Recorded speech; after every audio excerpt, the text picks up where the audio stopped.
Okay, so this is another one of the circular worm farms that I have, and as you can see, the legs on these are totally buckled, so I've put bricks under there to hold it up.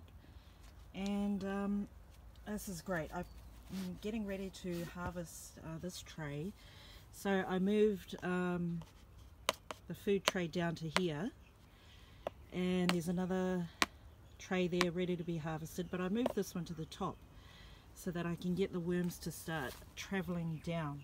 Okay, and I'll just show you how nice this is. I mean, see, the worms are still here, so I want to get them moving down.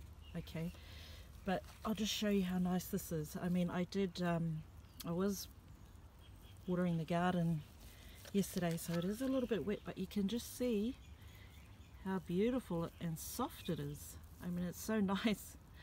And I'll just stir this up a bit and I'll get the worms travelling down, and I'll leave it open. They don't like the light, so we'll get them moving back down. I mean, a lot of them have gone down, but there is still a lot here, and they just love it. Look how healthy they are. So I'll just mix it up, leave it open, get them moving down, and then I'll get ready to harvest this tray of worm castings, and I'll mix it in with some soil. The ratio is about 20% worm castings to 80% soil. Okay, and I'll mix that together and I'll put it in my garden. Sometimes I like to aerate the worm castings, but I'll show you that video another day. So this is another method of getting the worms out of the worm castings there. So what I've done is I've emptied half of the tray and I've put some fresh scraps there. Okay, they love tea bags and coffee grounds, which I'm lucky enough to get for free from my local cafe, and I'm also lucky enough to get for free a lot of sawdust from hardwood, and they love that as well. And also I'm able to get sugarcane mulch for free from a juice bar, and they go through so much pomegranate, sugarcane, passion fruit, everything, you name it, and they give me bag loads of it. So I'm really lucky. If you can find that on Facebook Marketplace, go right ahead, and you'll have so much produce to use for your compost, your worm farms. Your gardens will be thriving in no time. Okay, so I've put that in the coffee grounds, and you'll notice in my worm farms I don't have a lot of bugs flying around. I don't have a lot of the fruit flies or gnats.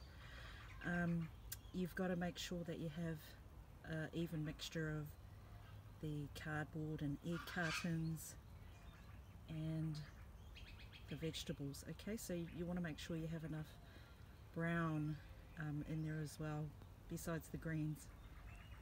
That way you won't have a bug problem. Okay, so I'll give it time for the worms to move over, and I'll show you in the next shot how it's going. Okay, let's see how it's going. Okay, I've already taken out like half the contents. No worms in there. If there are, they'll love it in the garden anyway. Okay, so I'll just move this around, and okay, yep, less worms. Yep, a lot of them have moved. A lot of them have moved down. Okay, some have moved across to where the food is. I mean, there are still some stragglers, but hey, that's okay. I can pick out the few. So I've taken this tray off that I just took the worm castings out of. I just want to show you what's underneath. Okay, so this is where all the worms went. I still have some food in that one. And there's another tray. I'll just show you what's happening in there.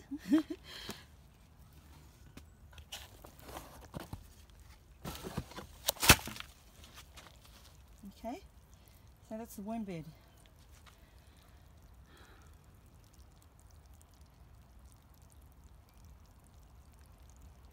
lots of activity. I'll have to empty that out when I get the chance and start a new one.